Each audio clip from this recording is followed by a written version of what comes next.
நான் ஒண்ணு சொல்லணும்னு நினைக்கிறேன். அதாவது நான் என்ன சொல்றேன் அப்படின்னா, விஜய் அவர் மட்டும் வந்துட்டாரு அப்படின்னா கண்டிப்பா ஒரு 90 தொகுதியிலாவது அவர் ஜெயிச்சுவாரு. கண்டிப்பா அவர் ஜெயிப்பாரு. அது அந்த நம்பிக்கை வந்து எனக்கு இருக்கு. கள நிலவரமும் அதுதான் சொல்லுது. ஓ ஆமா, எங்க ஒரு 10 தொகுதி சொல்லுங்க பாக்கலாம். எந்தெந்த தொகுதி 10 தொகுதி சொல்லுங்க பாக்கலாம். அவரு ஒரு 5 தொகுதி சொல்லு. சரி, இவர் எந்த தொகுதியில நிப்பாரு சொல்லு. இந்த பாரு, ஸ்பேஸ்ல நீ பக்கத்துல இல்லன்னு அடிச்சு விட கூடாது. என்ன மக்களா அவ்வளவுதான் மரியாதை.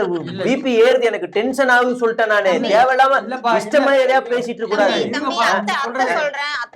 இல்லக்கா, மண்டைய கழுவலாம்க்கா, மண்டைய கழுவலாம், தப்பு இல்ல, மண்டைய கழுவலாம். நாங்க என்ன கேனையா இப்படியா மண்டே கழுவு 90? அப்ப மத்தவங்களா என்ன, மத்த 2 பேர் எவ்வளவு வாங்குவாங்களா? இல்லப்பா, நான் கள நிலவரத்தை வந்து ஆராய்ஞ்சுதான் சொல்றேன். டேட்டா அப்படிதான் இருக்கு. கண்டிப்பா நம்ம கட்சியில எவனும் களத்துக்கே போகல. அதுக்குள்ள கள நிலவரம், குல நிலவரம், பல நிலவரம். என்ன யார் களத்துக்கு போனா? சரி, ஒரே கட்சியில இருந்துட்டு கட்சியவே அசிங்கப்படுத்த கூடாதுப்பா. ஏற்கனவே நம்ம எல்லாரும் அசிங்கப்படுத்திட்டு இருக்காங்க. சரி சரிங்க, பாசிட்டிவா பேசுங்க, பாசிட்டிவா. சரிங்க.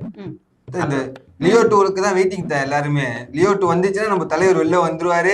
நம்ம அதுக்கப்புறம் ஃபுல் ஃபார்ம்ல இறங்கிடலாம். கட்சியை கலைச்சிடலாம் அதுக்கப்புறமா. அதான் ஆமா, லியோ 2 வந்ததுக்கு அப்புறம் கட்சி என்ன போட்டோ போடுறேன்.